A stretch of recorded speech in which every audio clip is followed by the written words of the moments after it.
Welcome to BlackBeardLogic on the Guns and the 701 Network. Let's get it.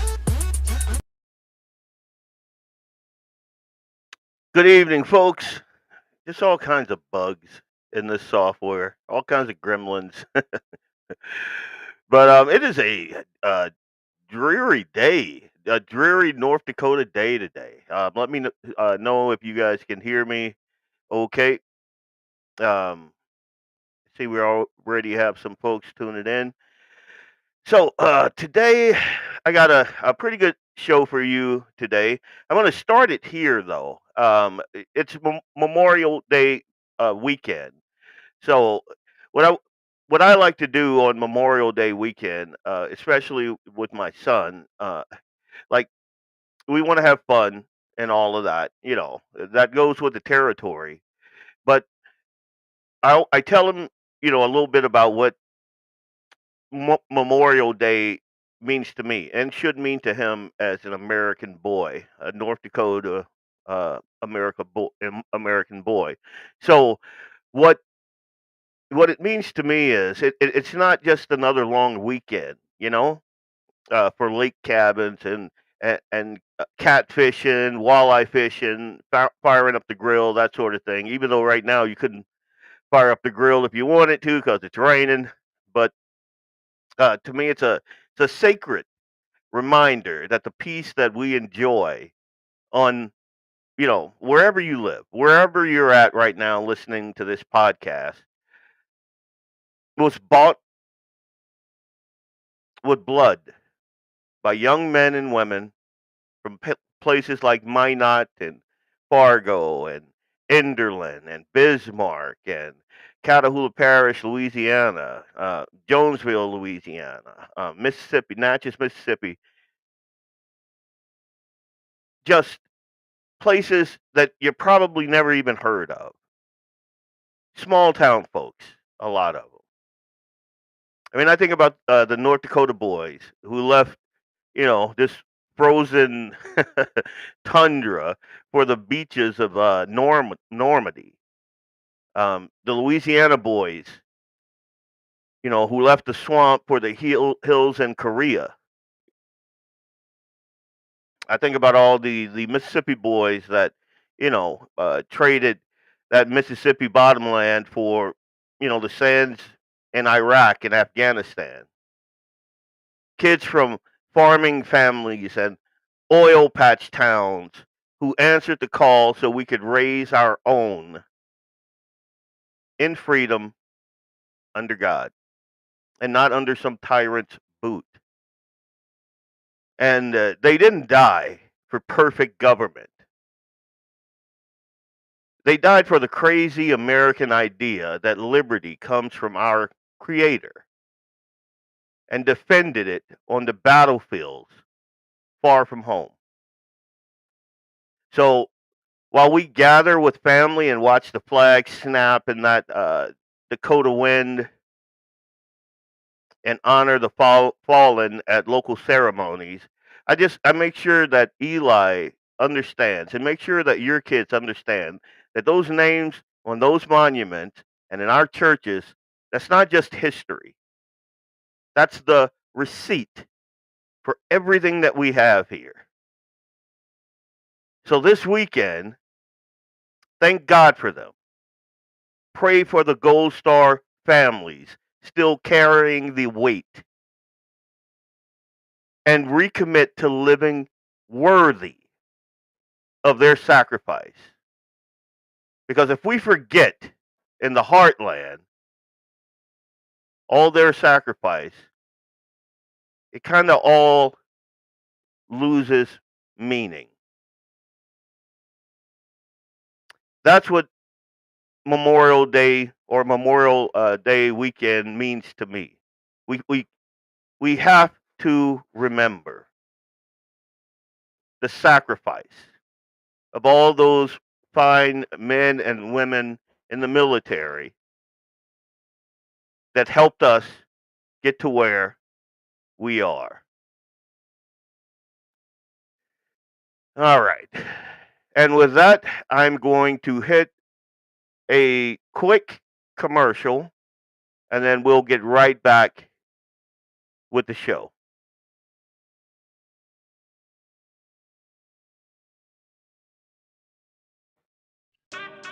I am Leon Francis, host of BlackBeardLogic on the Guns and the 701 Network. Let's get it.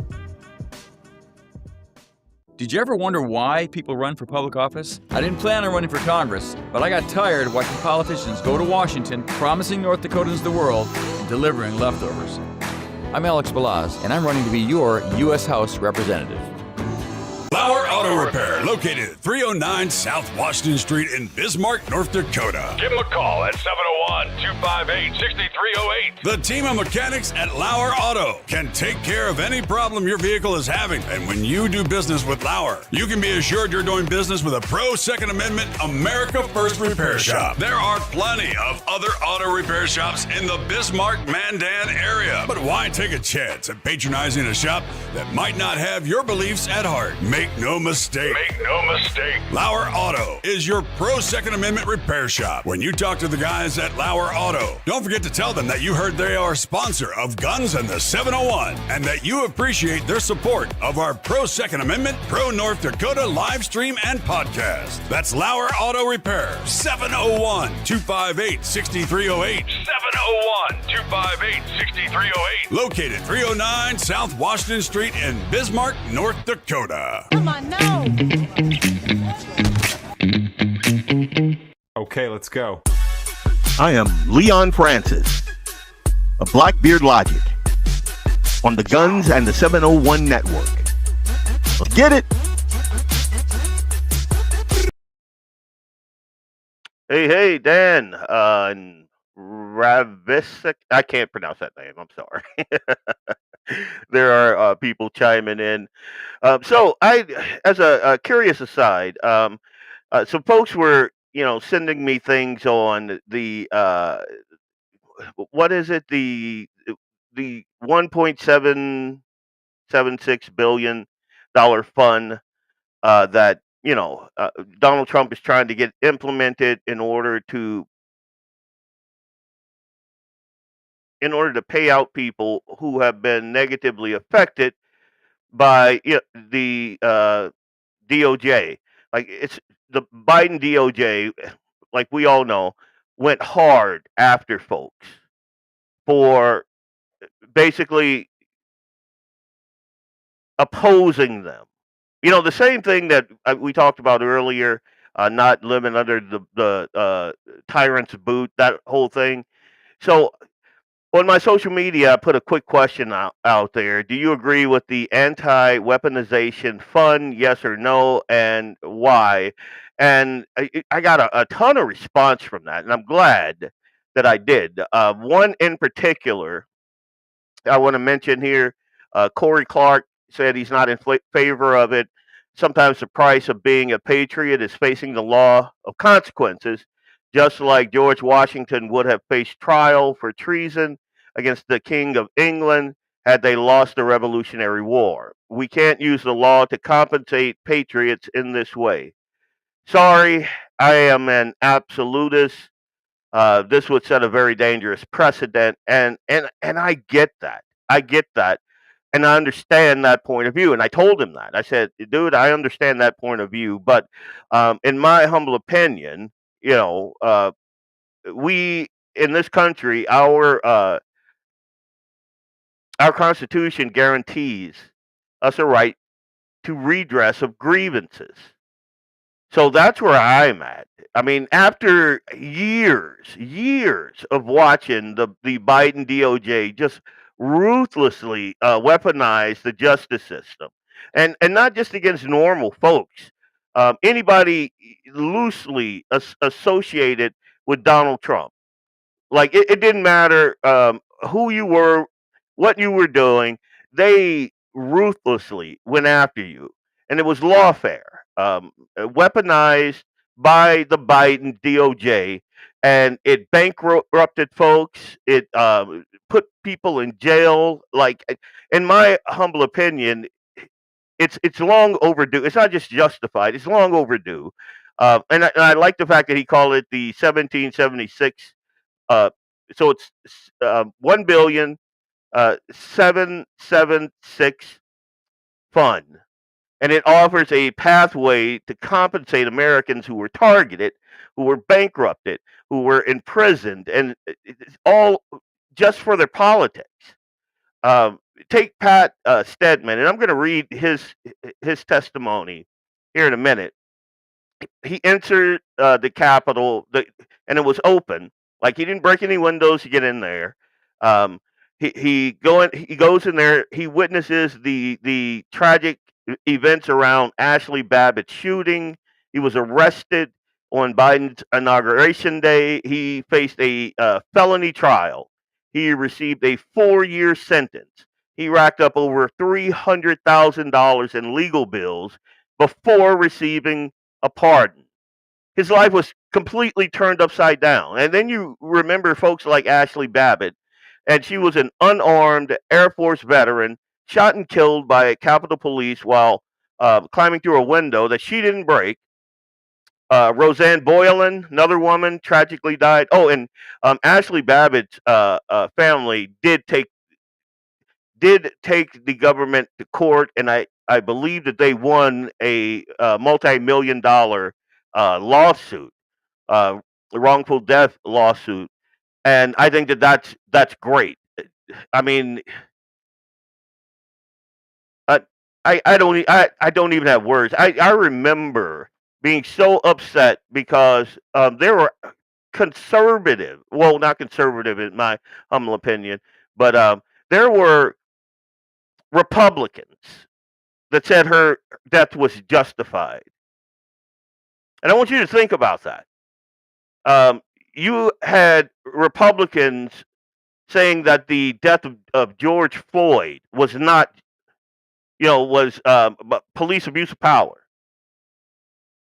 And then you look at what that guy did, and you look at what Ashley Babbitt did. I don't see the parallel. I just don't. I'm sorry. Roseanne Boylan, another woman, tragically died that day in the chaos out there.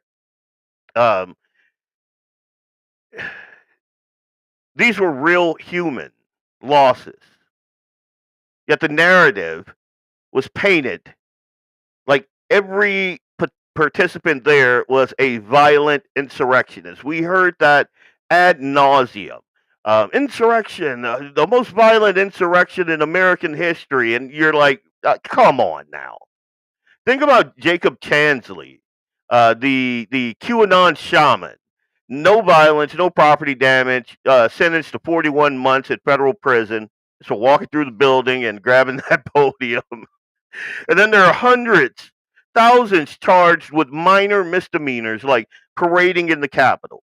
People like Sean Corden and Daniel Doyle, who briefly entered, caused no harm, yet endured prosecutions that drained their savings, destroyed their reputations, and left their families in ruin. Like, it wasn't justice, in my humble opinion. It was selective lawfare. The same DOJ that slow walked the Hunter Biden investigation. And think about this. Think about it. Think about the harm caused by Hunter Biden. The actual real world harm that dude caused. I mean, he's out there snorting coke off of children, and just if you saw the pictures and the videos from that laptop, and so for them to downplay that, the same DOJ, but they go full force for grandma out in Idaho. They went all the way to Alaska to pick up a grandma who was there protesting on that day. I mean, and again, compare that to the 2020 George Floyd protest. Cities handed out massive settlements. New York paid over $13 million to I think it was like 1,300 arrested demonstrators. Philadelphia, $9.25 million. Denver, over $18 million. with the complete national total surpassed $80 million, while those protests caused $2 billion plus in damages and burned police precincts, resulted in 19 deaths, 14,000 arrests. But the Democrats had private bail funds that they raised to get these people out. $100 million in private bail funds. Yet for the January 6th defendants, many faced years in prison for far less.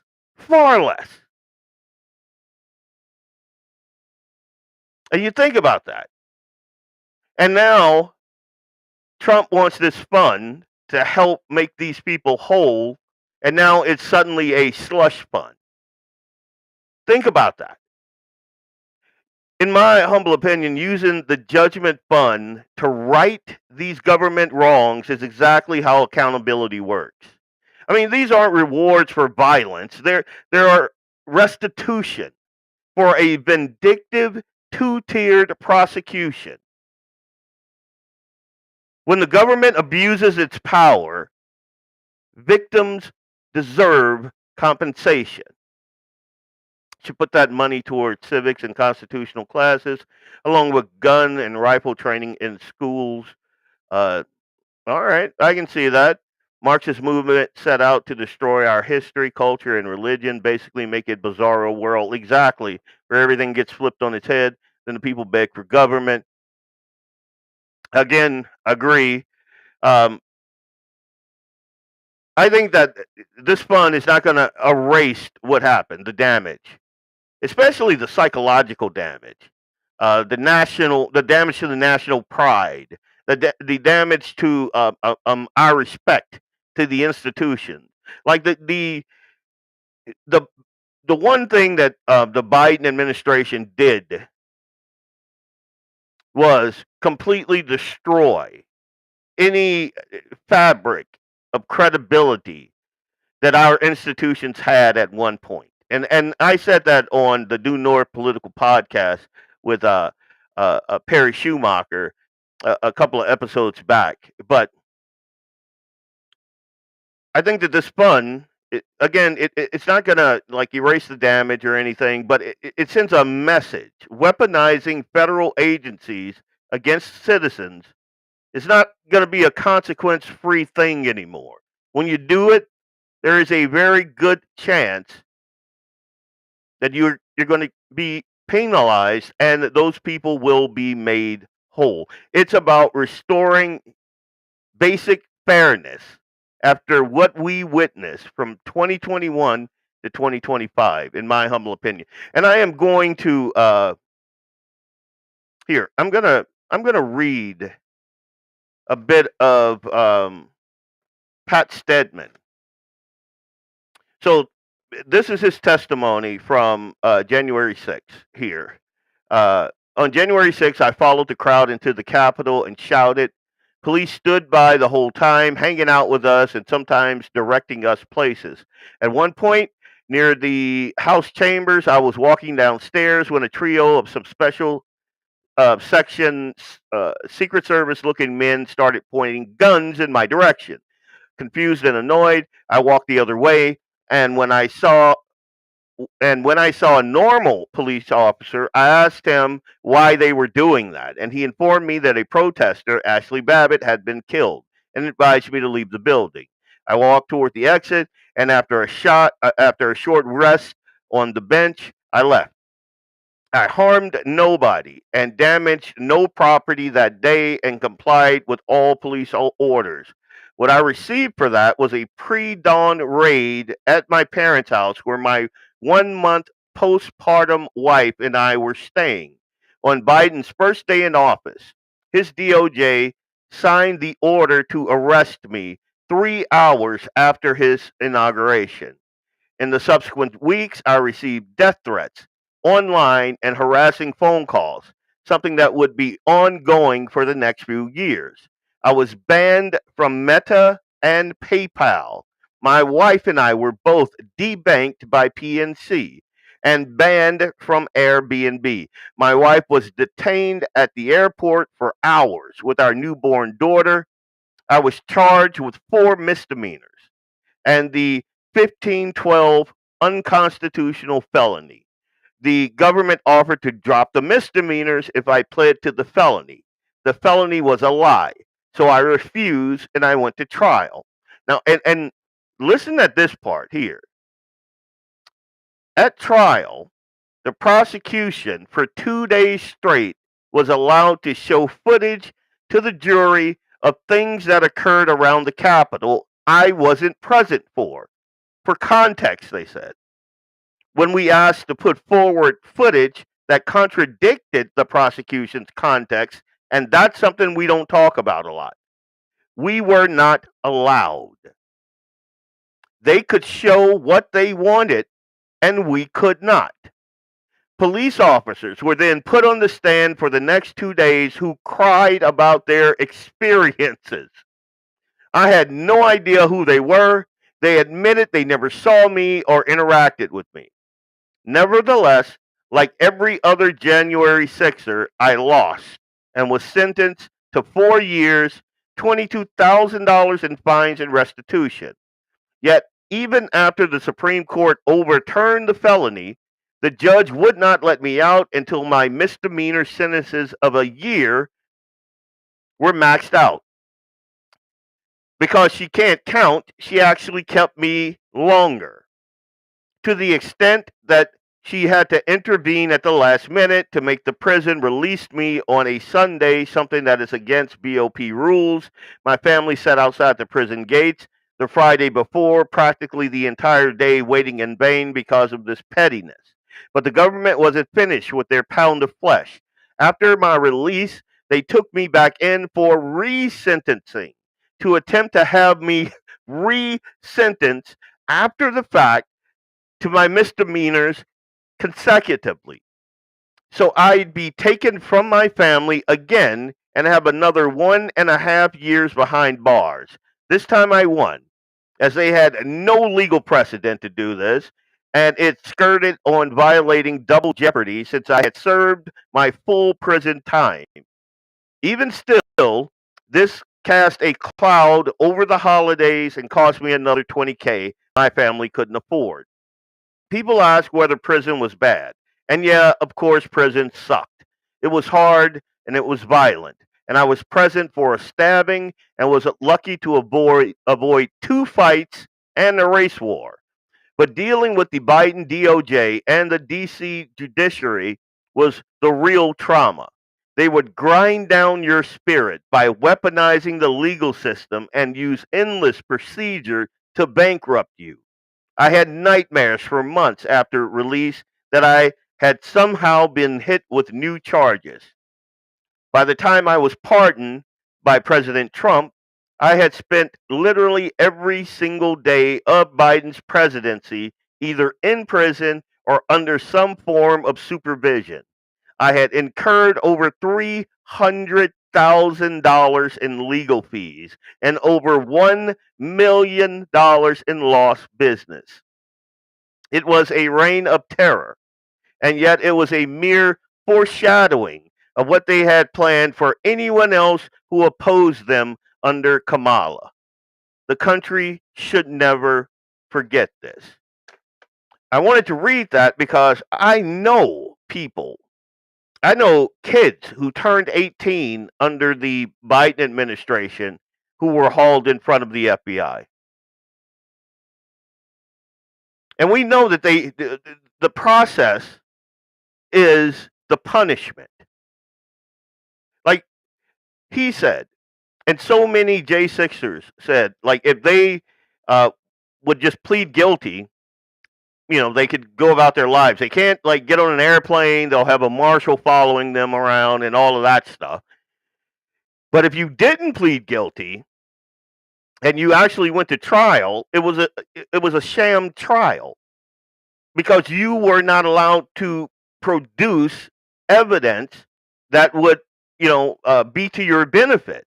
And they could produce all sorts of evidence that wasn't even really evidence. Like, we saw it splashed across our screens nightly. Every night there was like, and then you had those officers that were like crying and basically theater every day for almost 4 years. And then on the anniversary, of course, the mainstream media, they spun it all up like it was the absolute worst. This is the part that cooked my noodle about that. They went hard after these people. Hard. And what just got me kind of spun around was the fact that we also, the reason why so many people were upset is we saw the video of them stuffing the ballot boxes. We saw the video of them putting the cardboard over the viewing windows so the election judges and observers couldn't see in. We saw that happen. We saw it. Yet they minimize the actual fraud and crime, and then they maximize this narrative around J6 to the point where you couldn't even mention it on social media or in the media unless you were anti J6. That's the level of lawfare this country went through. I think putting a price tag on that, I don't see a problem with it. Some folks do. Here, I'm going to read a couple of other comments. And it's like I said, I told Corey, I respect his point of view. I do, 100%. Tony says it's needed to combat the crap still going on and the incredible crap that happened, 100%. My good friend Mark David, John Evans, who was a bodybuilder. One of these days, we're going to get in the gym together. But he says, my understanding is most people who did not assault police officers or vandalize the Capitol got probation, a fine, and no jail time, which sounds about right. Now, see, I have a problem with that because that's not true. That's true if you are listening to the mainstream media. It's not true from actual accounts. My sympathy drops quickly for anyone vandalizing or assaulting police officers. So, not sure about the 1776 billion, but the avenue taken to get there is problematic. Trump sued the Treasury, and to be clear, he had cause, and the deal was struck by the DOJ. Both departments are part of the executive branch, which circumvents normal checks and balances. 2 policemen are suing to stop this, and I think they should. I don't think so. People like my good buddy, and he is a good friend. We don't always agree, me and Mark, and but he's decent. He's no Thomas Riley, so he's got that going for him. Problem I have with that is some of his facts aren't facts. Like there were tons of people there who did not vandalize anything, break anything, were not violent. But a lot of these people were instigated into violence by the police, the DC police that were there. There were people that were literally just standing there and were shot in the face with pepper ball spray. And on one of my past shows, I showed this, a guy with a pepper ball that went through his cheek, put a hole in his face, and he wasn't doing anything. And then Boylan, when that one cop appeared to be hitting her, the crowd got a little pissed off. And then you're sitting there and you're peacefully protesting, and then you have police officers firing tear gas in there and instigating. And then you can't discount the FBI informants that are whipping these people up also. Like there's a lot of factors here. A lot of factors. And then the fact that the pipe bomber, like these people wanted a big thing to happen. It didn't in large part. So they forced it to happen. Sandy says anyone who goes to jail under false allegations comes out with a payment. Correct me if I'm wrong. How is this any different? They were arrested, prosecuted, served jail time for a crime that didn't fit the narrative. Therefore, the SCOTUS overturned those convictions should they not be compensated. That's where I'm at right there. And there's a ton of comments here, but I'm not going to get through them all because I want to get through the show. Arlene says they cannot be allowed to write the history book on January 6th, and that's another big deal. I'm a student of history, and for a large portion of the history that is taught in our schools, it's not actual history. It is a narrative. And just an example, and I won't get way into the weeds on this, but I remember way back when. I forget the year, but I was new to North Dakota, and my buddy Chris Berg had me on because I wrote a forum article. I'm not a fan of Martin Luther King Jr. I think he was a garbage person. I think he plagiarized a ton of things. And I think he was given to us by liberals as, hey, this is the savior. This is and most black people at that time were not in line with this guy because they knew who he was. He was a cokehead. He was a serial philanderer. Like, not a good person. But our history books say different. And so I agree with Arlene. They cannot be allowed to write the history on J6 because it will be garbage. It will be theater. It will be propaganda at best. And with that, I'm going to take a quick break. We'll be right back.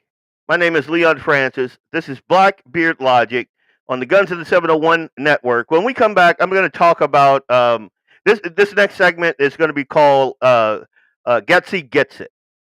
And this is about Carissa Geske. And you know what? We're going to talk about it. That's what we're going to do. I'll be right back right after this break. I am Leon Francis, host of BlackBeardLogic on the Guns and the 701 Network. Let's get it.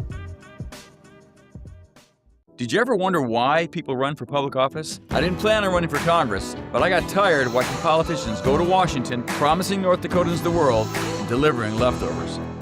I'm Alex Balaz, and I'm running to be your U.S. House Representative.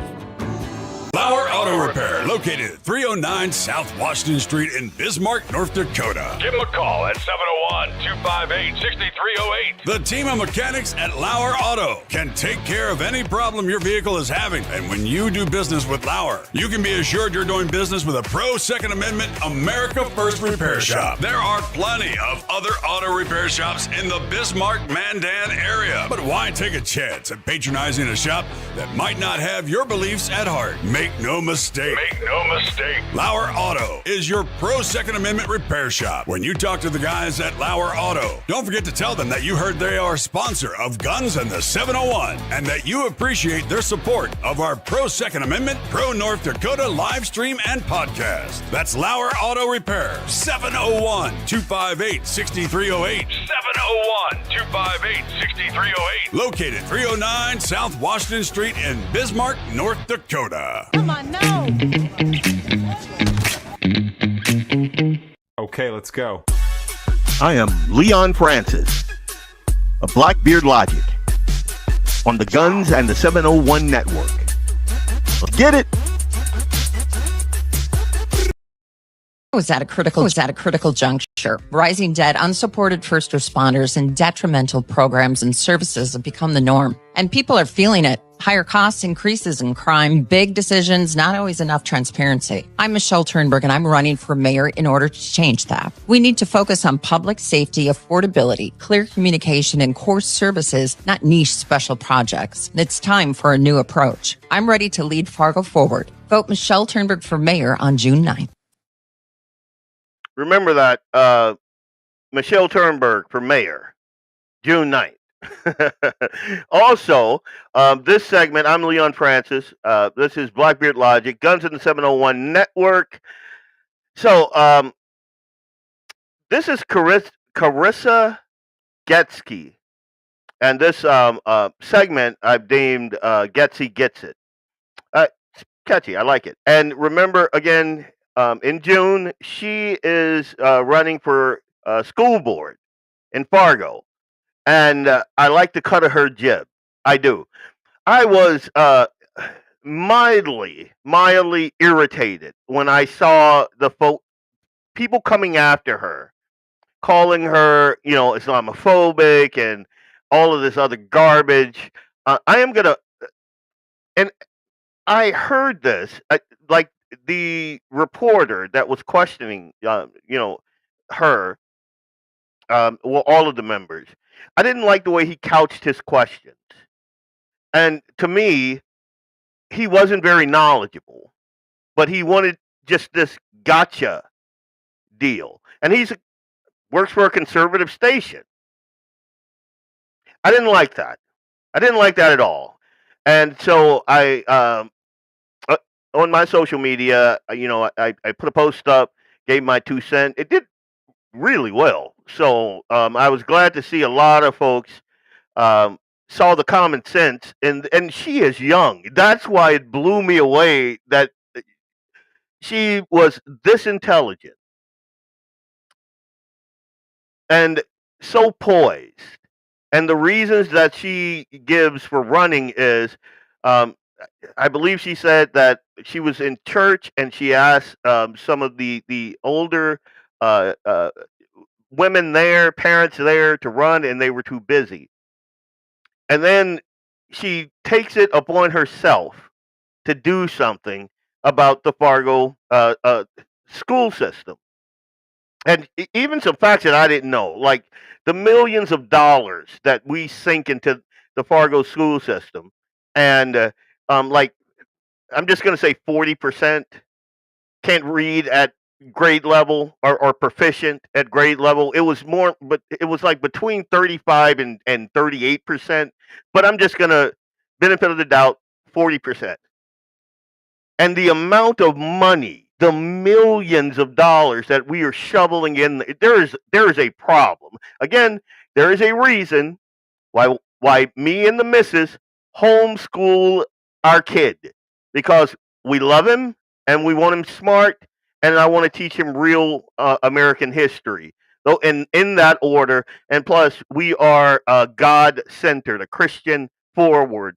Uh, uh, our our academics, my worldview is Christ forward, and then everything comes behind that. And I'm gonna play this, and you're gonna see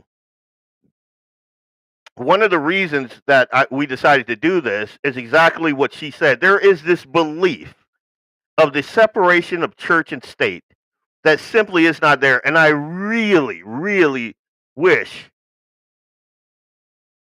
our Supreme Court would take this on, just like the anchor baby thing, the birthright citizenship thing. Just like a lot of things, I believe that our Supreme Court, instead of just letting it roll over and roll over and roll over, needs to be addressed. But I'm going to digress. I'm going to let you hear it in her words, her own words. And I call this Geske. You said we have to investigate Islam, so what do you mean by that? I didn't say investigate. I said we need to consider it as a board. It's something that debates are going on in the federal government about it. And in the West, we have benefited from what our founding principles were on, which is based out of this idea. So the Nuremberg trials displayed this thing of when a country goes wayward, what do we do if there is something that is just pure evil going on? You're saying Islam is pure evil? What I'm saying is the Nuremberg trials taught us that there is a moral law that we... Now, do you hear that? Did you hear that? And I think this is Austin Erickson, a guy I thought I liked, but hearing him and I didn't see it, I heard it. And he sounded like this snotty little snooty soy boy to me, g trying to get these gotcha questions. All right, this is about 3 minutes. We're about a minute into it, so I'm gonna try to sit on my hands, but yeah, I'm gonna let it play out again.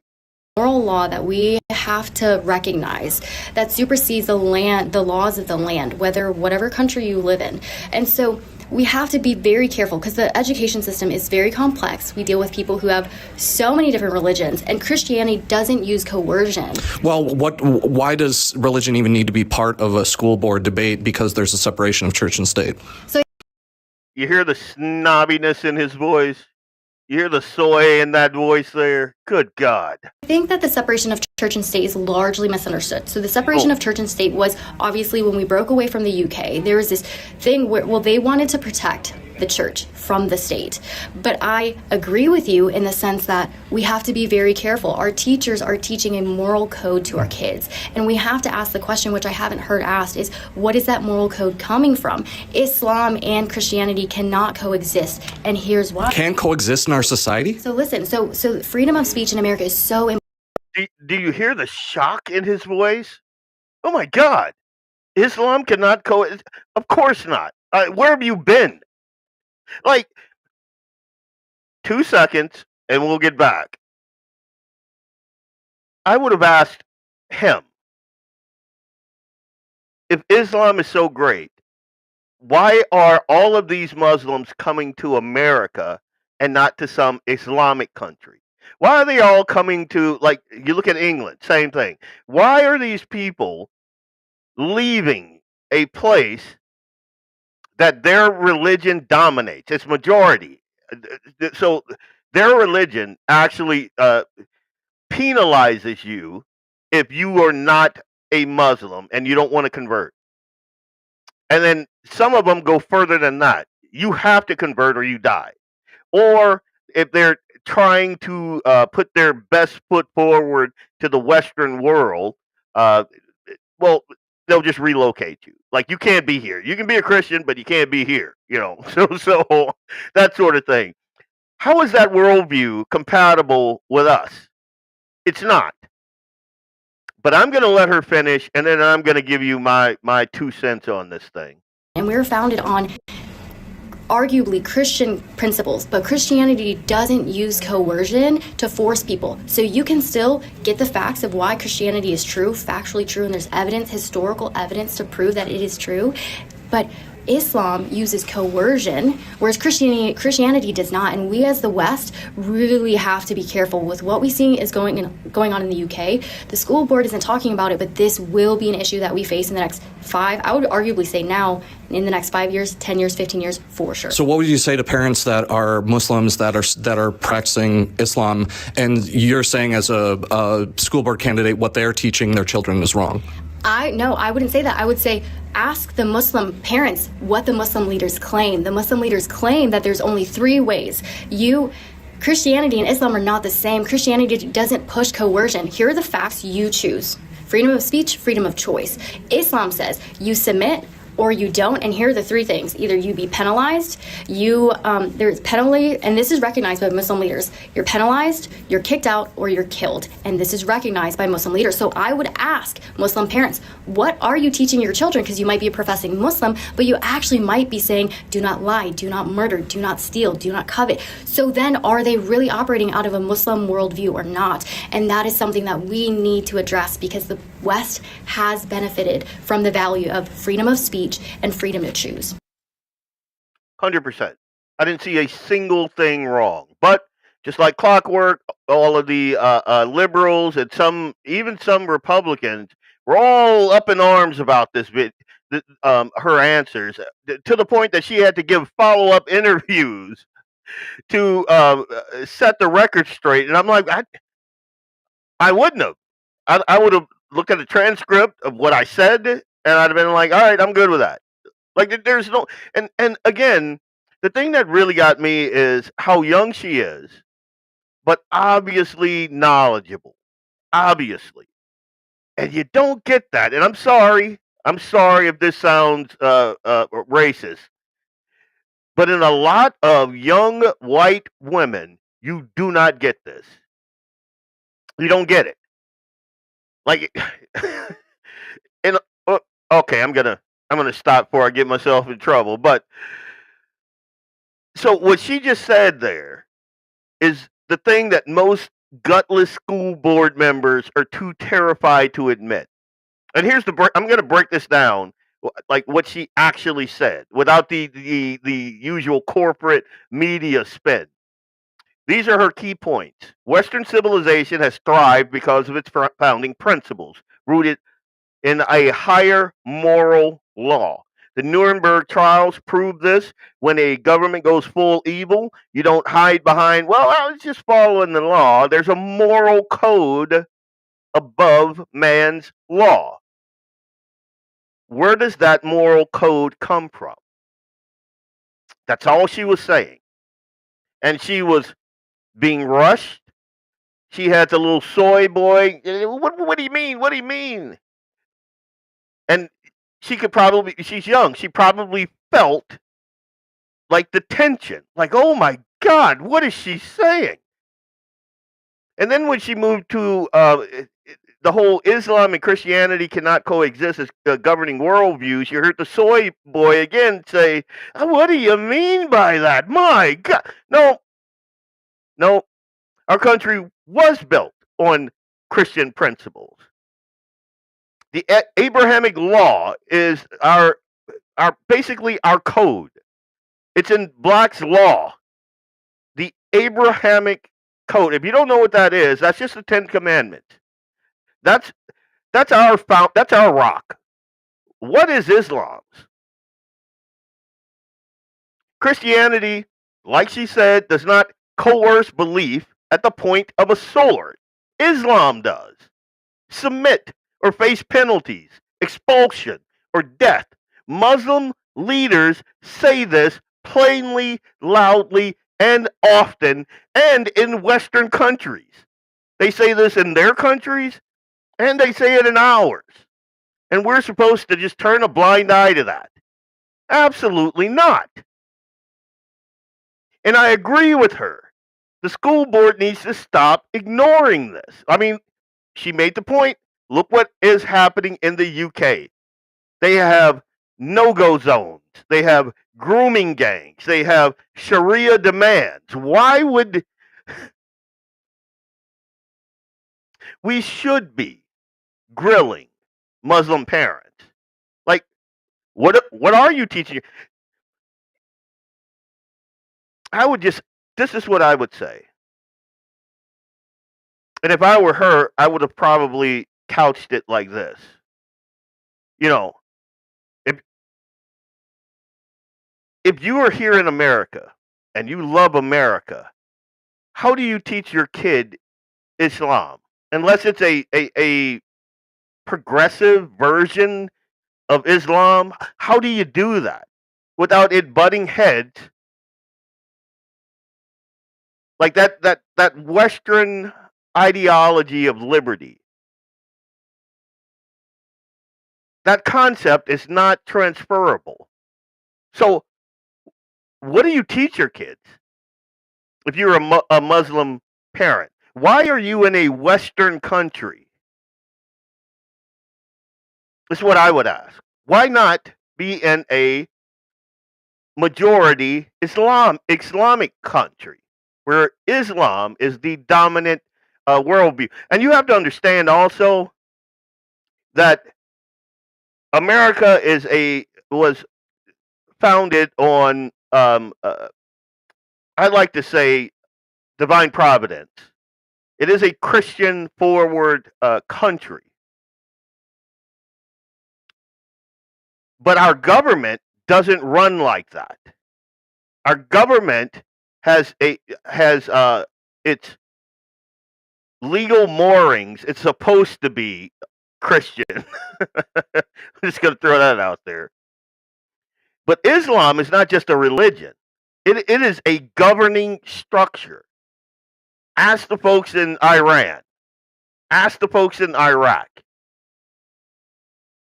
She's right. It is incompatible. And we got to stop ignoring that. And here's something else. I know it sounds controversial, but that only proves how far we've fallen. Public schools are not neutral playgrounds for every ideology. They're not. They transmit values. And if you're pretending that Islam, with its doctrinal demand for submission, its merger of mosque and state, its track record wherever it gains numbers, which is bad, if you think that it is just another lovely faith tradition like Christianity, then you are willfully ignorant and you have not been paying attention. I mean, the left and some on the right love to scream about the separation of church and state like it's some kind of magic force field that erases reality.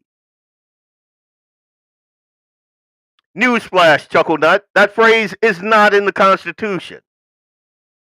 It was meant to stop the federal government from setting up official denominations, not scrub every trace of the Judeo-Christian root that built this country. The founders knew that religion and morality were essential to self-government. I mean, as a matter of fact, they said it. Our thing is only for a moral and just people. Again, Perry and I talked about this the other day. Early American schools taught from the Bible without an apology. And you know what they didn't have? They didn't have furries. In those early schoolhouses, they didn't have litter boxes for kids that thought they were cats. They didn't have unisex bathrooms for boys that felt pretty. They didn't do none of that. There weren't rainbow flags everywhere. They weren't teaching open communism, socialism. They weren't doing any of that because it was Christ-centered. Today we're supposed to act like importing millions of people from other cultures that never accepted individual liberty, conscious rights, or no compulsion to religion will magically work out. You know, you put enough rainbow stickers on it like that. And again, it blows my mind. Like little Austin Erickson, she should have asked him. Well, you know, after when Biden was in office, they lit up the city hall there in Fargo in the rainbow colors. You know, is Islam okay with that? You know, I would ask. Can we get an imam in here and have him like put a rainbow pin on his lapel? Can we do that right now? Can someone go and no. Nope.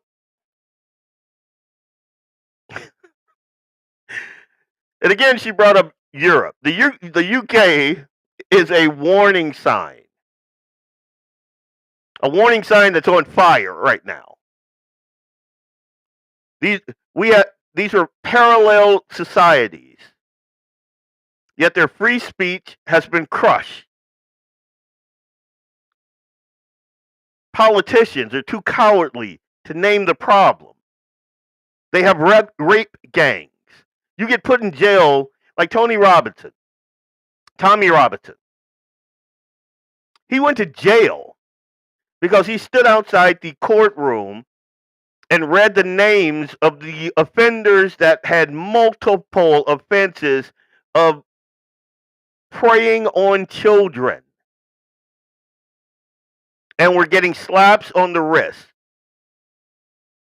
and mosques popping up everywhere, to the point where if you were a white European, especially female, you were not safe to walk down the streets of England. Now, how in the hell do you allow your society to fall that far? How is that a thing? Geske, her challenge to Muslim parents is common sense, in my humble opinion. It's not hate. Plenty of decent Muslims live in the West, and they live decent lives by ignoring or softening the harsher parts of their faith. And that's good. But that's not operating out of a Muslim worldview. It's operating closer to natural law and the Ten Commandments. Our schools should not be afraid to point that out. They should be teaching kids what made the West worth living in. What made this country so great that Muslims come from Muslim lands to live here? That's not nothing. That's not nothing. There is objective truth here at one time. It's eroding. There's personal responsibility here. Was at one time. That's eroding. And there was the rejection of coercive theocracies. That's why those pilgrims got on those boats and sailed the ocean blue. That's the reason. And the last thing I'll say on this is it's not about hating the individual. It's about refusing to lie. Western civilization isn't a hotel where any belief system can check in. Sorry. Sometimes those rants go deep, man. Where any belief system can check in and demand renovation. Even though we're allowing that. And we are. If we keep pretending that all religions are interchangeable, we'll lose every bit of tolerance and freedom that lets us live as a diverse people here in the first place. Carissa Geske is saying the quiet part out loud. Either we defend our moral foundation in education, or we watch them be replaced. Just talk to the Brits. Now, I did post about this. Here, I'm going to bring up this old David here. And he says, in case you haven't noticed or watched the news today, today's Christianity, and specifically in evangelical Christianity, is using coercion and demands government enforcement. One must challenge every politician advocating returning the United States to God by asking what they mean. Oh, and that brings me to a really good aside. Here, give me 1 second. I want you guys to see this. So before all this happened, this happened here.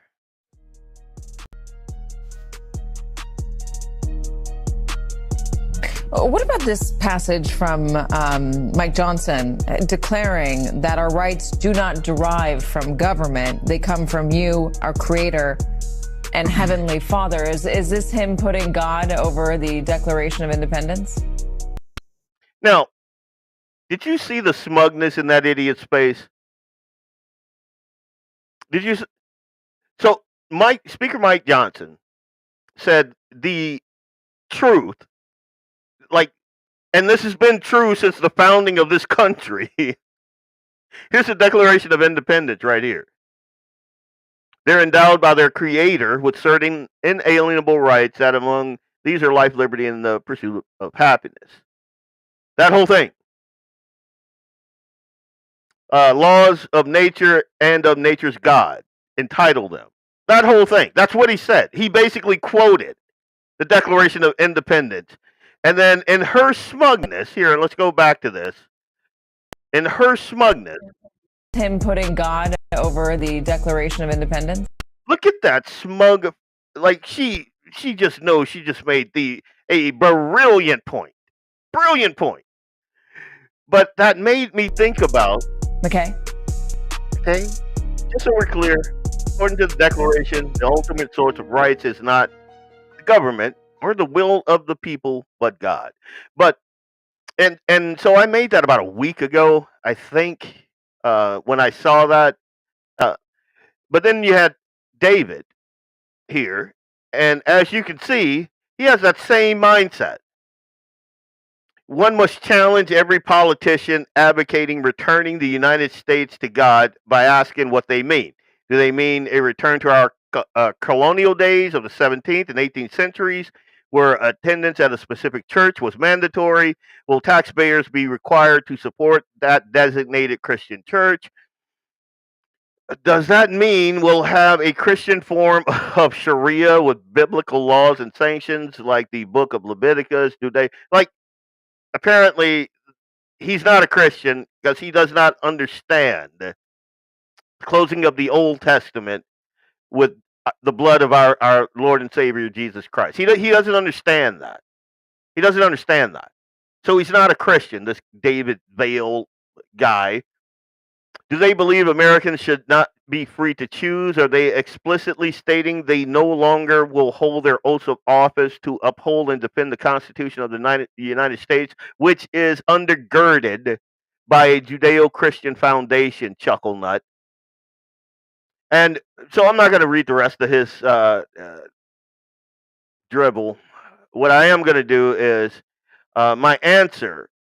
This was my answer to him. I'm like, this isn't even a serious argument. To equate Christians wanting basic moral sanctity and law with Islamic theocracy and then cry Christian Sharia. Like, it's a lazy, dishonest argument. And it ignores history. It ignores doctrine. And it ignores reality. First, there's no serious evangelical or Republican politician calling for a mandatory church attendance. Even though, to be honest, we could all use a little Jesus. I mean, I don't know if you've been on college campuses lately, and Charlie Kirk was the best at this. Like, if you want to see what Christian masculinity looks like, it was that guy, because that guy did things that folks like me, I just don't have the patience. I don't have the patience. Like, you got some pink-haired, patchouli-smelling, hippie liberal screaming about shouting her abortion. And, like, my first inclination is, like, that's demonic. Give me 3 feet. I don't want anything to do with you. But Charlie Kirk was like, hey, let's talk about it. Yep. He was the best of us. And he tried to talk it out. So I'm not going to go there now because I'm just going to get on a rant. I'm not going to do it. So David's argument and that Turley chick's argument, they're not really arguments. It's a straw man argument at best. Returning America to God means restoring the Judeo-Christian moral framework that built this country. That's all it means. Things like recognizing objective truth. I am a boy. I know that because here, I'll look down quick. Yep, I'm a boy. That's truth. Protecting life. Preserving the nuclear family. Rejecting government as a moral enforcer of every progressive fetish. The founders quoted scripture and natural law constantly. They didn't establish a national church precisely because Christianity, unlike Islam, allows for it. England did not. That dude thought he was God. Jesus said, render unto Caesar. And the New Testament envisions the church as a distinct kingdom, not a caliphate. And there are core doctrinal differences between Christianity and Islam. Christianity's core text emphasizes voluntary faith and persuasion. Islam's foundational text and history merge religion and state. Din wa dawala. Submit isn't a metaphor. That's why Christian majority nations produce liberal democracies with religious freedom, while Muslim majorities constantly rank at the bottom of every religious liberty index. And pointing that out is not bigotry. It's just pattern recognition. I talk about this a lot. Geske is right. The worldviews are incompatible at the governing level. One produced the First Amendment, the other produces blasphemy laws and apostasy penalties, honor killings, and the diminution of women's worth and rights. Today's real coercion, if you want to know, comes from the secular left. Drag queen story hours in schools, biological males in girls' sports and their locker rooms, firing people for misgendering, labeling traditional Christianity as hate speech, and using government power to punish bakers and photographers and counselors who dissent. Evangelicals are not forcing conversions. They're pushing back against your side's state religion of gender ideology and pride. Variations in Christianity, yeah. But the Bible isn't a suicide pact for cultural relativism. Voters have every right to elect a leader who reflects the moral consensus that made America exceptional. Life, liberty, rule of law, rooted in all men are created equal by their Creator. The Constitution doesn't require moral neutrality or pretend that all belief systems produce the same results, because it doesn't. The Bible, our Constitution forbids a established national church. That's it. Politicians can advocate policies informed by faith, just like our civil rights leaders and abolitionists and the founders did. Asking which religion is more right is exactly what every society does and should do. The alternative is not enlightened pluralism. It is the slow replacement of Western liberty with whatever fills this vacuum. Look at Europe. Look at the integration failures in Europe. If you want the preview to what Austin Erickson apparently has in his chuckle nut head, that's the preview. Look at Europe. And Christians like Carissa advocating for a moral culture is not violating their oath to the Constitution. They're fulfilling the duty of citizens in a republic. The people demanding that we surrender our foundational principles to avoid theocracy are the ones that are eroding the very system that protects dissent. So I told David, nice try at the false equivalence, but the facts don't care about your fear-mongering. And that's about all of that I could take. You know the thing? Yeah, Brian. Hey, my brother's on. He's probably going to text me later. We're going to have a nice little chat. Anyway, that is, I'm going to wrap up that section of Geske Gets It.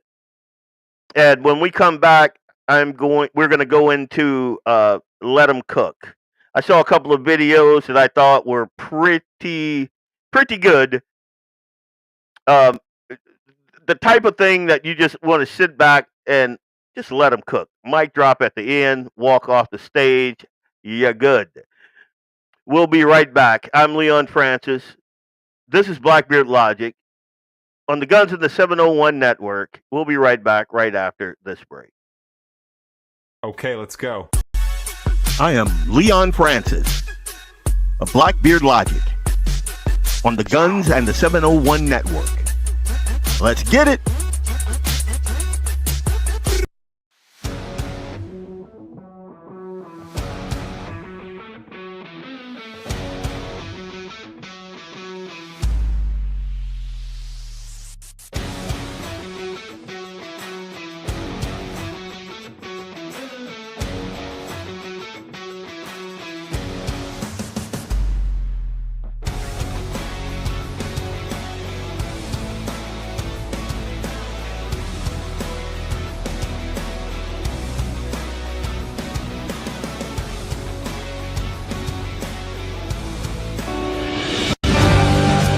Anvil Brand LLC, raising and training tomorrow's barrel horses right out of Bismarck, North Dakota. Tracy and her family are great American patriots who not only support the Second Amendment, but they also promoted what you're looking for, top quality barrel horses. Go ahead and give Tracy a call at 701-471-6629 and tell them Guns and 701.com sent you. That's Anvil Brand LLC out of Bismarck, North Dakota.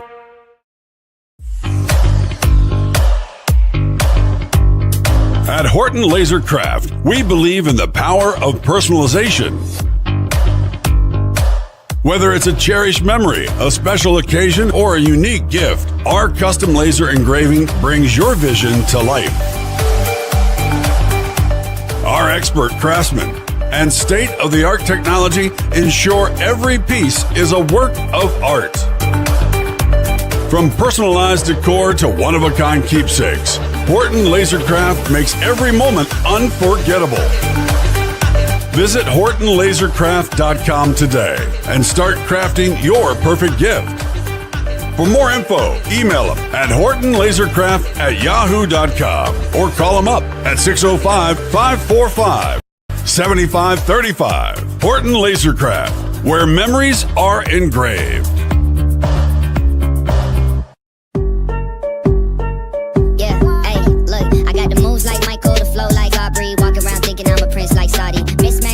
T-shirts tucked in, know my worth, can't tell me nothing. White Nikes, albino, pink cop my stilo, head to the top, bottom line is a motto. Welcome back. It's Leon Francis with BlackBeardLogic on the Guns and the 701 Network. Let's get it. Let's get it indeed. Yeah, we're going to dig into this Let Them Cook. I like this this segment. Because there's sometimes you see a video, and I've been following Miss Jackson for quite some time. Common sense, straight out of the heart of Chicago. She's not conventional, and she speaks like the very strong and empowered women that I grew up with in the South. Angela, so enjoy your common sense and honesty. Thanks, man. Thanks, Angela. But so, Miss Jackson, if you haven't heard her, I will start posting on my social media, snippets from her. But she has, for a long time, seen through the hypocrisy of the BS that the Democrats have been shoveling down the throats of black folks for some time. So I love the way she approaches the thing. It's fire. And again, to why I say, let them cook. Here we go.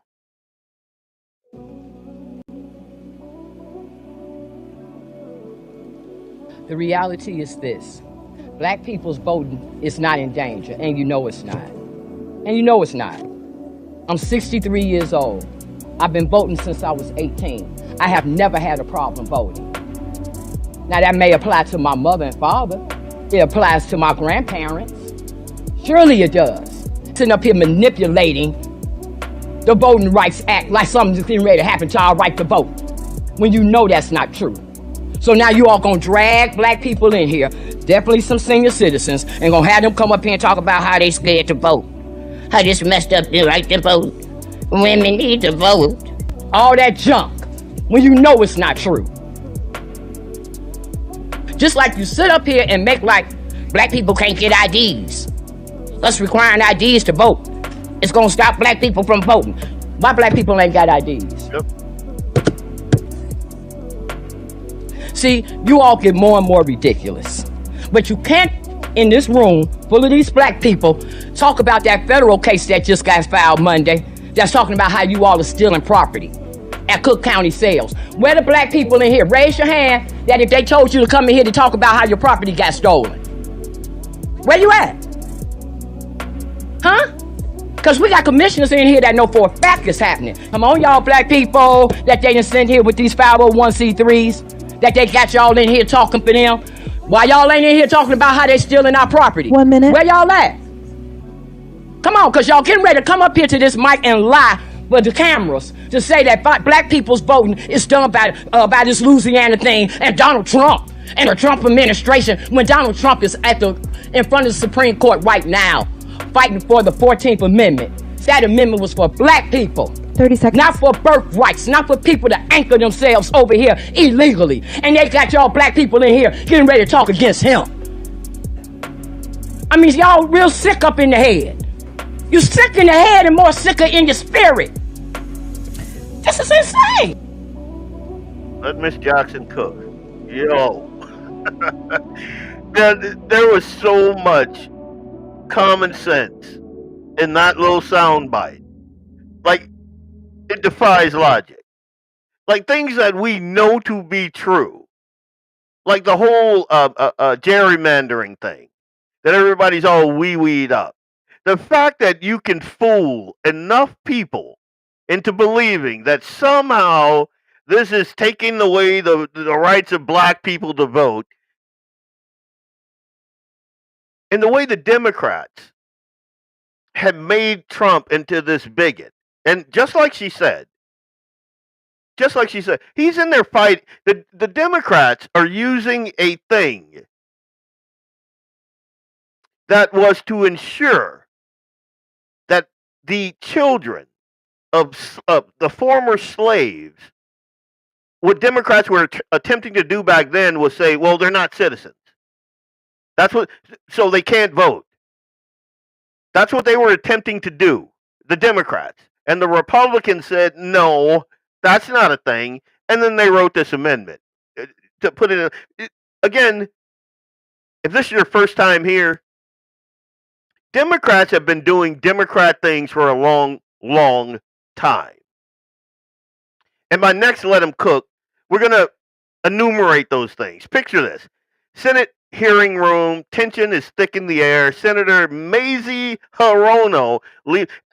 And just a quick aside, the fact that people like Mazie Hirono, people voted for this person, makes me question allowing everybody to vote. Like, some people should not vote, especially when you vote for people like this. But Mazie Hirono is such an idiot, she leans into her idiocy. And she snaps at Ted Cruz. And she says something to the effect of, you're not the smartest person in the room. Stop lecturing me about racial discrimination. But Ted Cruz, in Ted Cruz fashion, he doesn't flinch. He does what he does best. He cooks. And then with surgical precision, he lays out the Democrat Party's actual track record. Poll taxes, literacy tests, the founding of the KKK, Jim Crow laws, all that's Democrat. Then he flips the script. Well, you know what? I'm gonna digress, and I'm just gonna let you hear him. I'm gonna let you hear him cook for a second. Here we go.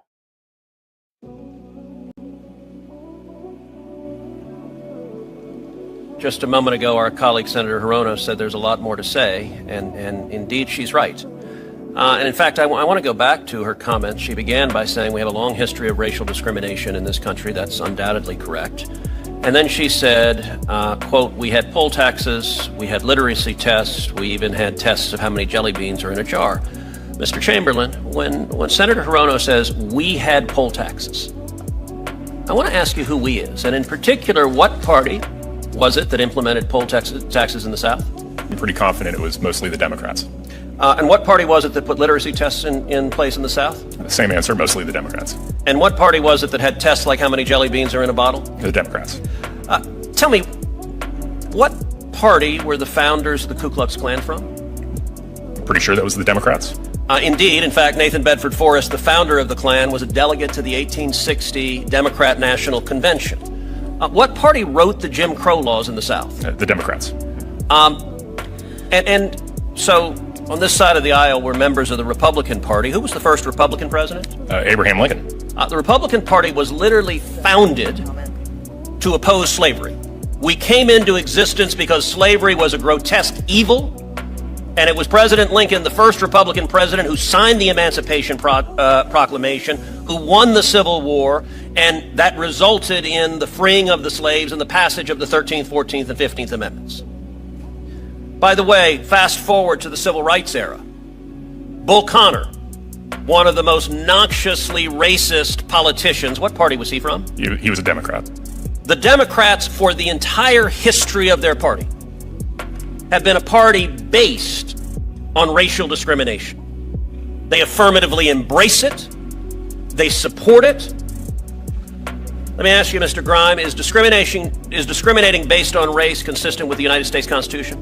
No. What does the 14th Amendment say about discrimination based on race?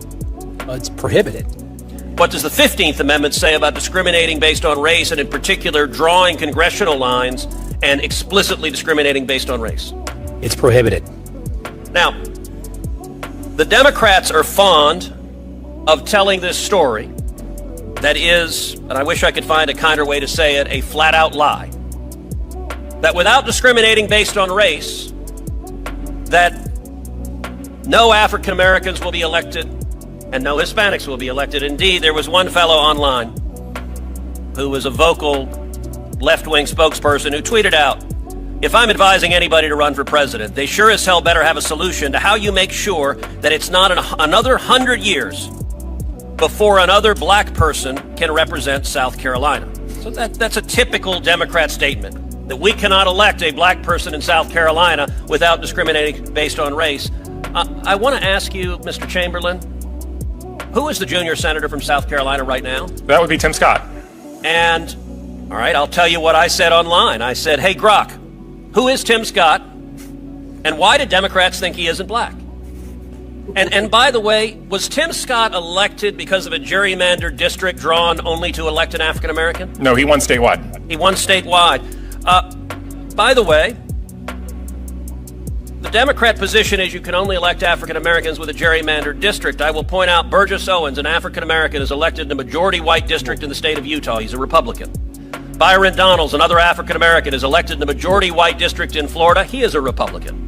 John James, another African American, is elected in a majority white district in Michigan. He is a Republican. And my own congressman, Wesley Hunt, who represents me in the House of Representatives, he is elected in a majority white district. He is a Republican. And yet in the Democrats' world, you're not black if you're not a liberal Democrat.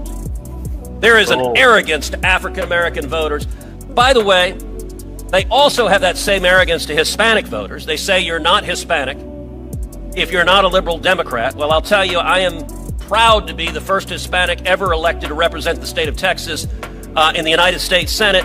And Mr. Chamberlain, in my election in Texas, was I elected in the gerrymandered district that could only elect an Hispanic? No, you were elected statewide.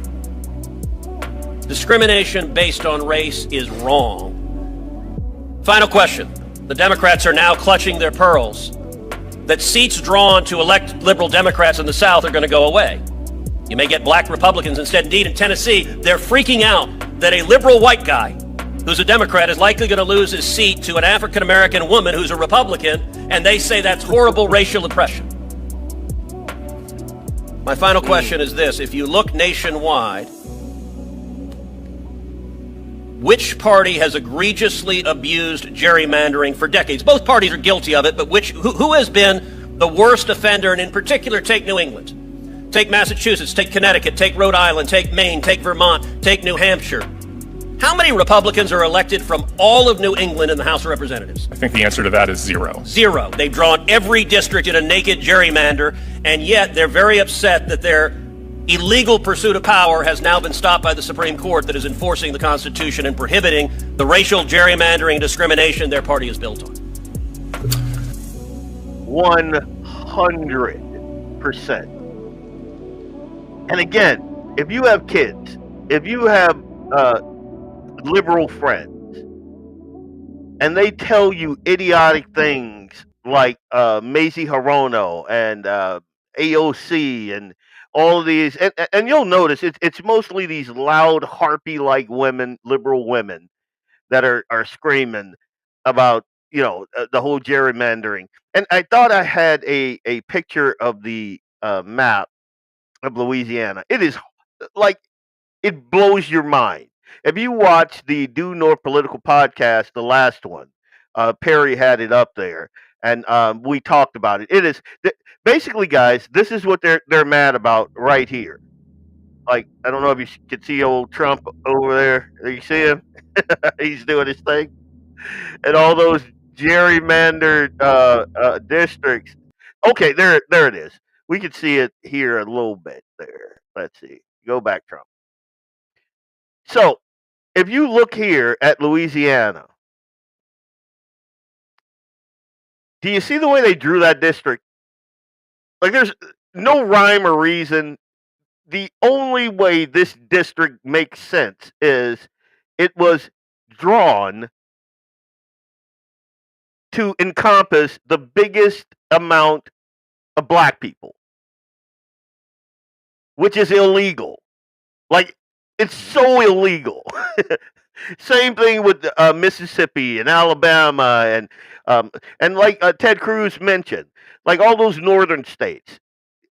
When you draw a district specifically with race at the root, it is illegal. And it's like I told Perry, I didn't know that this was a thing. Like, and I consider myself a politically, astute guy. I had no idea that these idiots have been doing this for quite some time. Like, they're always screaming about Jim Crow 2.0, and this is literally the thing we fought a war. You can't discriminate based on race, and they drew whole entire districts based just on that. And here's the truth about this fresh wave of outrage over the Supreme Court's redistricting rule. Democrats don't actually care about the maps. They don't care about compact districts or neutral rules. What they want to guarantee is black seats, but only a specific type of black seat. The kind that keeps that victim narrative locked in place. The kind that never challenges the grievance machine. They want the type of representative that tells black Americans every single day that you are still oppressed, the system is still rigged, the white man's got his foot on your neck, and only we, the Democrats, can save you. Like, they're not marching for black conservatives. They're not rallying behind someone like Winsome Sears. She's sharp, accomplished, unapologetic black woman who actually represent real upward mobility. Here, hang on. I'm going to show you something else here. This is the NAACP. Now, I want you to look at something. And Winsome Sears is a Second Amendment supporting military. They hate her. Like, the NAACP hates her. Tamika Hamilton, they hate her. Charlotte Bergman, they hate her.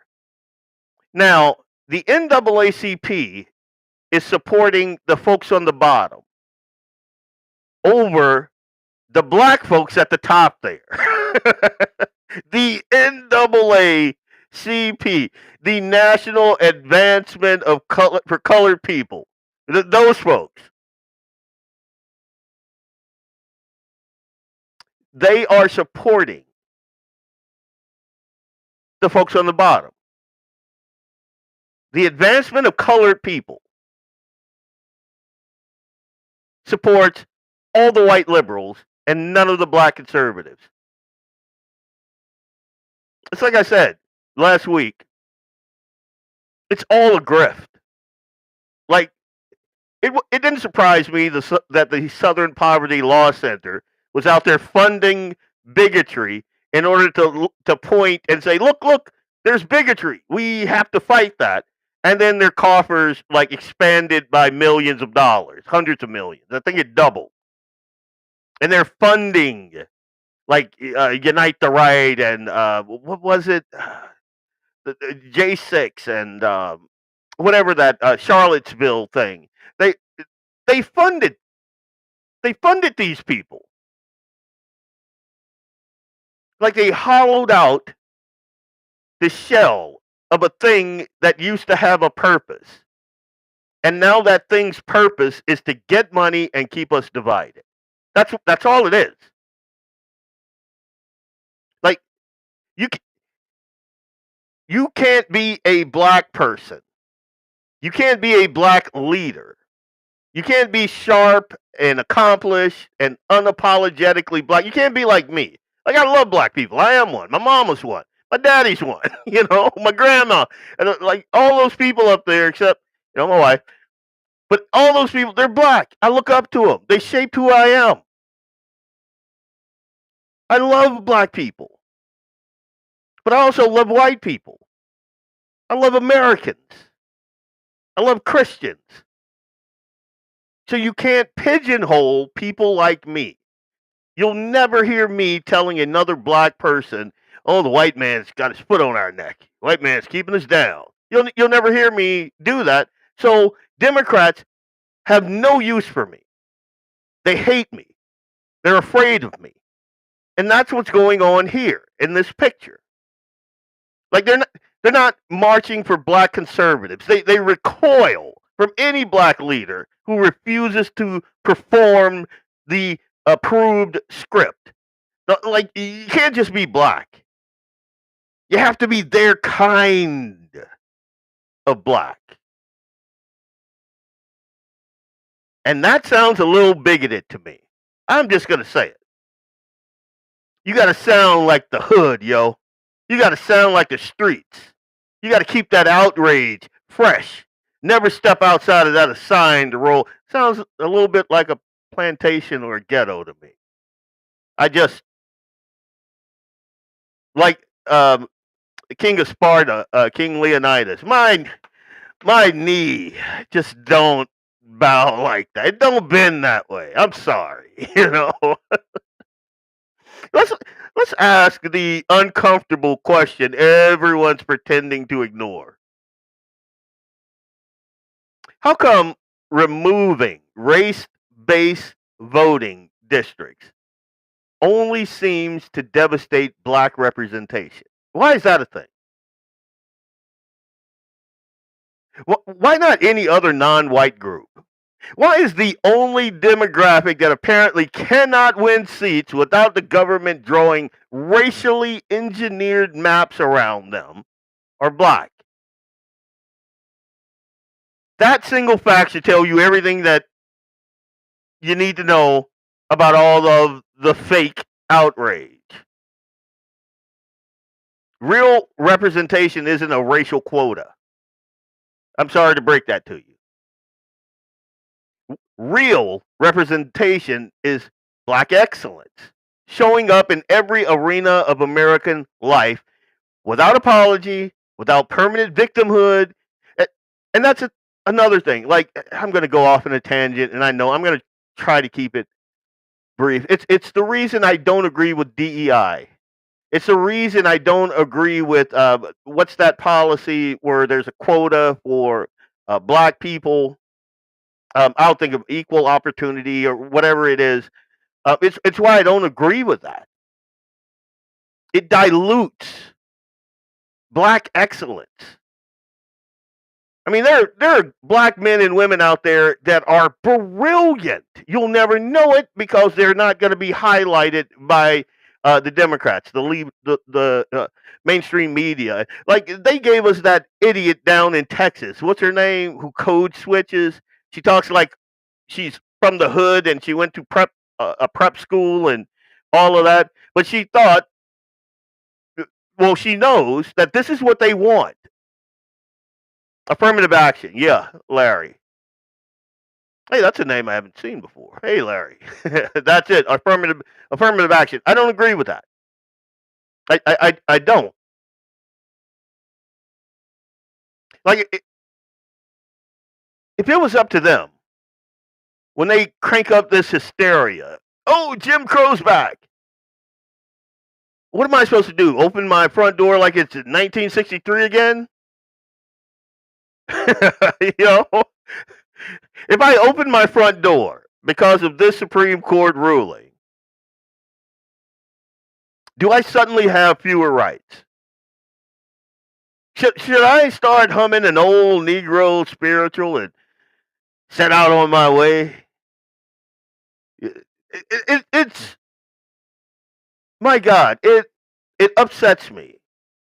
It upsets me because I know better. I know what black excellence really is. Like I've interviewed Larry Elder. I've interviewed tons of brilliant black men and women. They all happen to be conservatives or Republicans, and all of them were Christian. So that's the through line. But how many times have you seen someone like Larry Elder on MS Now or MSNBC or CNN or no? They want the folks that appreciate the plantation that liberals have gifted them. That's what they want. Larry, highly on first time here. Oh, good deal. I like that. Yeah, we're a little spicy here, buddy. just so you understand. And then I look at this here. You got Abigail Spamberger, Amy Berry, Steve Cohen. None of them black, not according to NAACP. And well, according to NAACP, the folks at the top are not black. The Republicans aren't, because they're not going to endorse those guys. Let that sink in. The National Association for Advancement of Colored People, the organization that claims to champion black progress, they choose party loyalty over what their mission statement should be. They even sent out a missive to black athletes saying not to go to these southern schools, to boycott them, because again, the Supreme Court said you can't use race to engineer districts. That's what they said. You can't discriminate. They told the Democrats what we've been telling the Democrats since the beginning of this thing. Stop discriminating. That's what they said that's what the Supreme Court said to Democrats. Once again, they told them that with the Jim Crow thing. They told them that with the Civil War. They told them that with the separate but equal. We've been telling Democrats to stop doing this crap since the beginning of the country. And yet again, the Supreme Court has to do this again. Stop discriminating. And now everybody's butt hurt and wee-weed up. Winsome Earls, I've been following her for quite some time.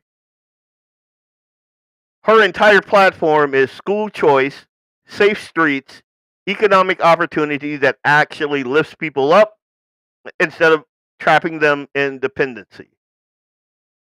Tamika Hamilton and Charlotte, same story. And the thing that makes me happy is they represent a growing movement of black Americans who are waking up to the fact that the same promises from the same party for 60 plus years delivered crumbling cities, failing schools, and broken families. Heaven forbid the NAACP acknowledge that. The primary reason I am a conservative is because I saw what Democrat policies do to a community on the micro growing up.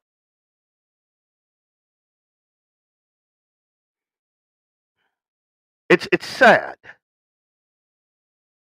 It's a betrayal of black folks. For decades, they've wrapped themselves in the language of civil rights while functioning as a Democrat super PAC with a fancy name. They don't advance colored people. They advance colored people who vote the right way. Everyone else, you're a sellout. You're an Uncle Tom. You're a coon. That's the playbook. I know this playbook because I've had that playbook used on me. But the tide is turning. More and more black voices are rejecting this plantation politics. I think of my buddy Royce White. And I'm like, that's a damn good dude. Stands up, chucks his chin, takes the hits. Larry Elder. Been doing it a long, long time. Tide's turning. Tons of people are rejecting the garbage that Democrats have been selling. It's why they have to do underhanded things like this. It's why they had to flood the country with illegals. Because more and more minorities are waking up to their BS. That's why. Like Trump got the largest portion of black males in like recorded history. I mean, pre the time when most black people voted Republican, before Martin Luther King. And that's another story in itself. I don't know how many people know that. Like pre-MLK, black folks voted Republican. Because, again, if you listen to Ted Cruz, he went through the history of the Democrats. And it's all bad. Like every bit of it is bad. And not just bad, demonically bad. I look at our communities. And folks like me, I see past the rhetoric. I see past the grievance. I see past the greed. The equality of outcomes, I know, is BS. I look at the communities that I grew up in, high crime, low graduation rate, fatherless homes. And never once am I supposed to ask myself, wait a minute. You guys come around here like once every 4 years and you shake your little cup and you ask for donations and nothing's getting any better. Like, and I'm supposed to still... No, I'm sorry. NAACP, your mask is off. It has been for me for some time. I know you're not a civil rights group. You're a partisan grift operation. And you abandon the very people you claim to serve the moment they step off that Democrat reservation. But we've been watching. Black America is waking up. History will remember who stood for principles and then who sold their souls out for power. And with that, I'm going to hit a commercial break, the last one, and we're going to come back. And my buddy Perry Schumacher had on Beck Studio. Beck Communications. He has a show, And one segment of his show is called Perry's Perspective. And I want to share his latest one here because I 100% agree with it. And I want to see if you guys and gals agree with Perry's perspective. So, BlackBeardLogic, Leon Francis, Guns in the 701. We'll be right back right after this break.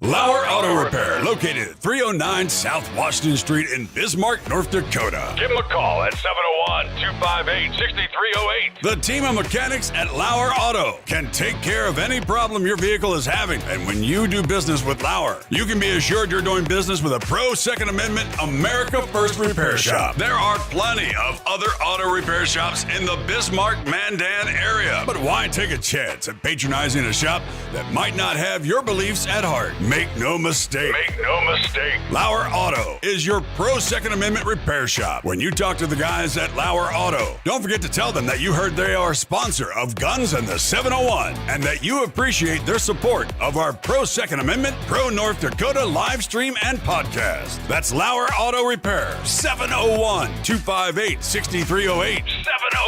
701-258-6308. Located 309 South Washington Street in Bismarck, North Dakota.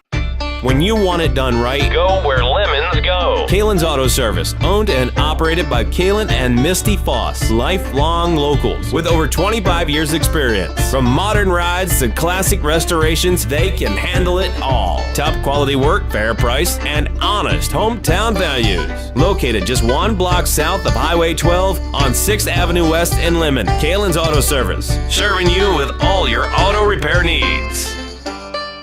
For the best gun gear for every and any situation, Little Angry Man Arms LLC has you covered. Top-notch guns from top-name brands like Winchester, Glock, Sig Sauer, and Ruger to essential extras from Magpul's, Streamlight, Hollow, Sun Optics, and more. Little Angry Man Arms LLC have everything to make your shooting adventures a success. Visit littleangrymanarms.com today and gear up for your next big hunt, competition, or home defense. Don't miss out on our exclusive deals. Little Angry Man Arms LLC, based in Trail City, South Dakota, your ultimate hunting partner.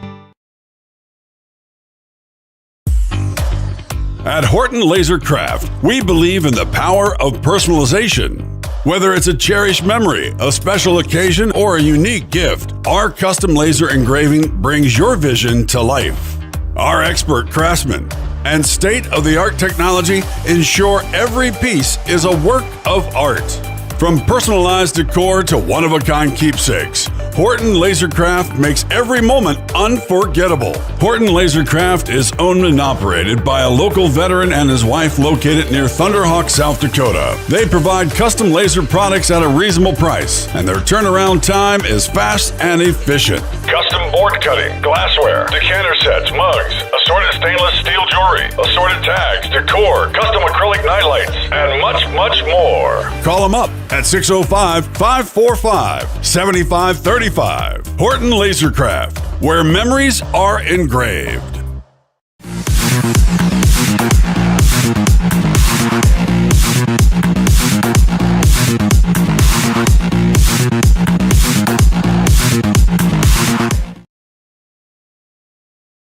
Welcome to BlackBeardLogic on the Guns and the 701 Network. Let's get it. Welcome back. We're going to wrap the show up with Perry's perspective. So I watched it.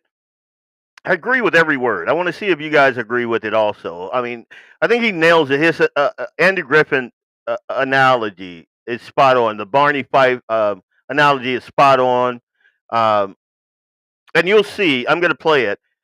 You'll see, I'm a movement guy. He said something to me the other day. And it really hit home. Like I've known Perry like way back in the Tea Party days when it was the North Dakota Tea Party caucus. And he said to me, that he's known me all that time and I never change. Like what I say today, I said the same thing way back when. And Mike Machenbacher also. Like we never change. Like I know people that were in the Tea Party movement that absolutely did change. Like their messages on life, on fiscal conservatism, on like pretty much everything. And I'm going to say this, probably going to get in a little trouble, but you know, that's par for the course. I knew a person. I'm not even going to put the gender out there, so it'll keep it obscure. Back in my Tea Party days, and this person was like, I thought, 100% pro-life, down like 4 flats, as we say in the hood. Like I'm from the hood, you know. But and at the not this convention, but the convention before,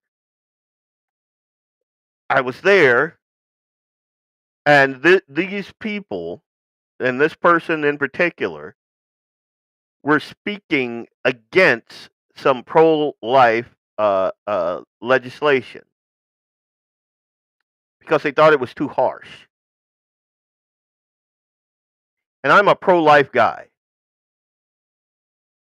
I don't believe in pro-life except for, in my humble opinion, we're killing kids or we're not. And I thought that's where this person was. But so many of our compatriots are not movement people. They're industry people. They go where the grift takes them. They're they're rhinos. And when it suits them, they put that R on. But I'm not going to ruin Perry's perspective. I'm going to run Perry's perspective. And then we'll wrap the show up after this. Here we go.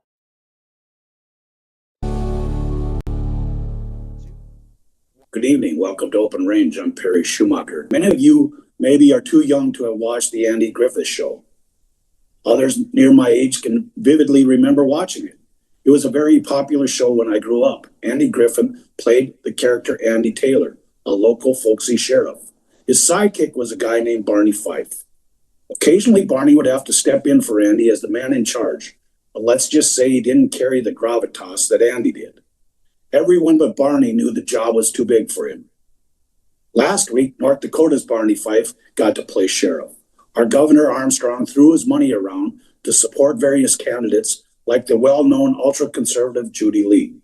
The governor is hard at work trying to prop up Republicans who skipped the endorsing conventions around the state, but would still be allies for his agenda.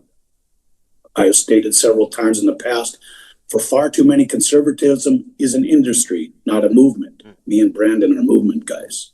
I'm a movement guy, meaning I actually mean it when I say it, and I want conservative governance and think the country would be better off because of it. Those who are not movement types are those who use the brand conservative to help get elected or fill their pockets pretending to be conservative pontificators. They are political grifters. Here is the exact grift. Drape yourself in the conservative cloak to get elected or garner an audience. For those who get elected, they then govern to their true worldview, which is anything but conservative. But because now odds are extremely, extremely low as an incumbent, they will ever lose again. They then go about enriching themselves while every election cycle to drape themselves in the cloak that only gets worn around election time. It is now the grandest of American hustles. The tell in our Fives fakery is calling people like Lee of West Fargo or Axman of Bismarck allies in the conservative of our state. Kelly Armstrong is just another in a long line of conservative hustlers. Every red state is full of them. How you can tell is compare them to someone like Ron DeSantis.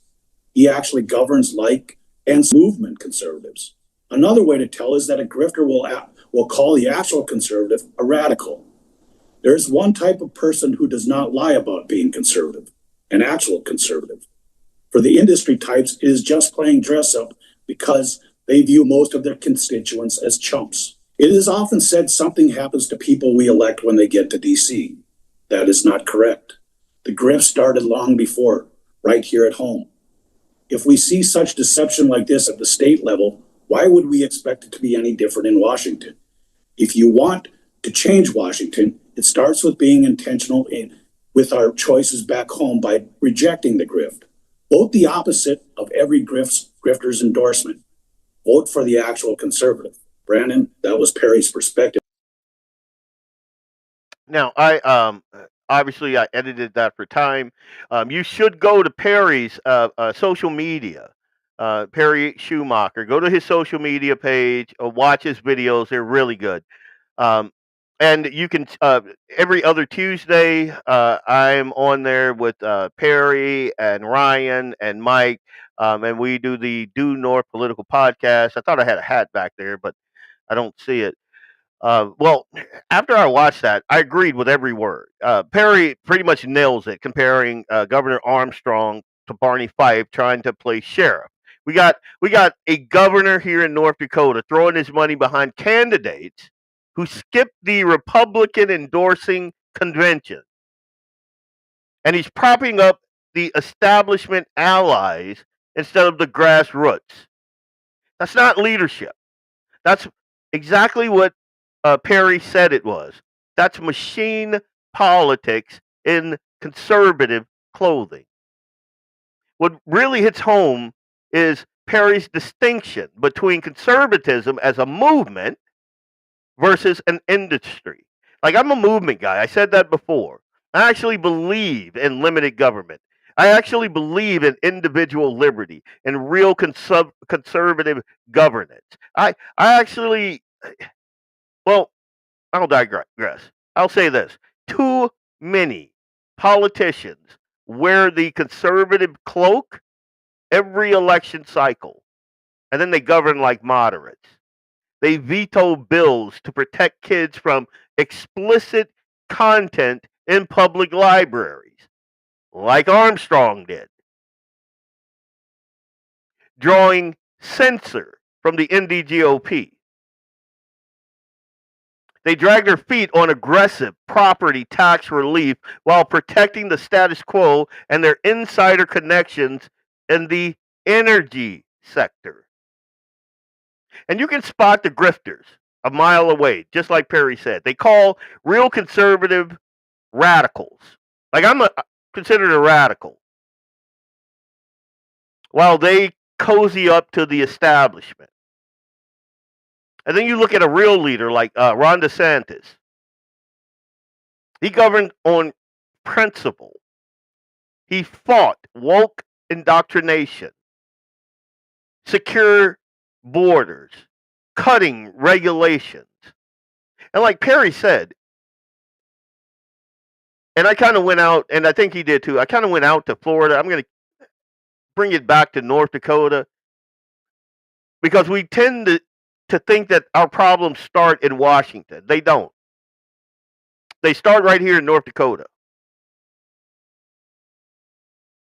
If we keep falling for the same recycled endorsement and the whole insider game, nothing in DC will ever change. It's why nothing in DC has ever changed. We're a deep red state, right? Until you think about it. So this is my take on Perry's perspective. We need to be intentional. We need to reject the grifter's playbook like I rejected the Democrats' playbook. We have to support the candidates who earn the movement's endorsement at the conventions. You got to vote for real conservatives who deliver on issues like school choice, like tax cuts, like protecting our values. Not the ones that are just playing dress up. Democrats that feel sexy in red.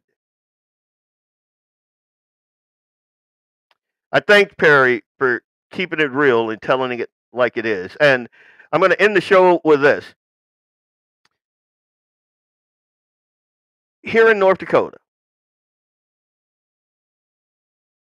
in June in particular, so I'm talking to the Fargo folks, we got some, and again, I don't have a dog in this fight because I live out in the middle of nowhere. I don't live in Fargo anymore.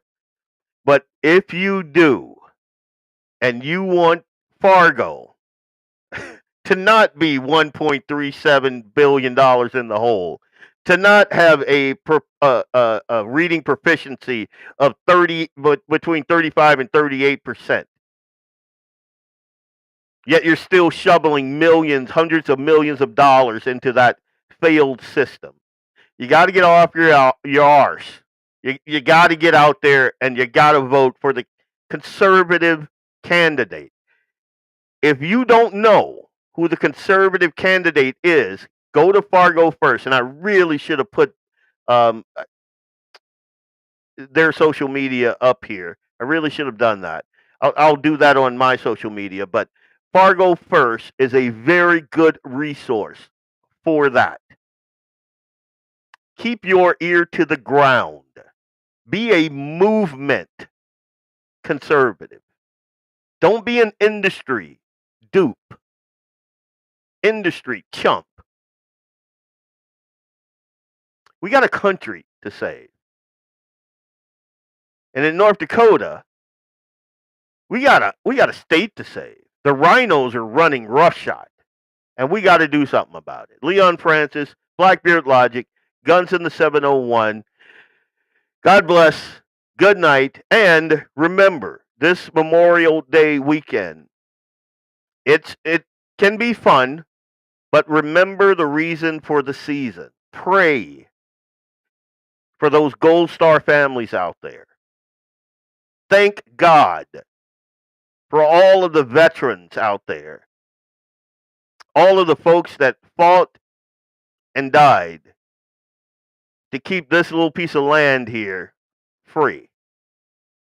Keep those guys in your prayers.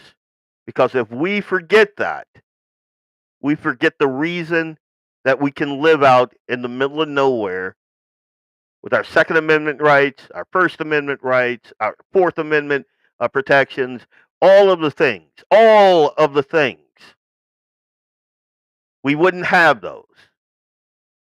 And it's like I said, all those names on those monuments, it's more than history. It's receipts. And it paid for the things that you and I enjoy. So again, God bless. Good night. Have a blessed Memorial weekend.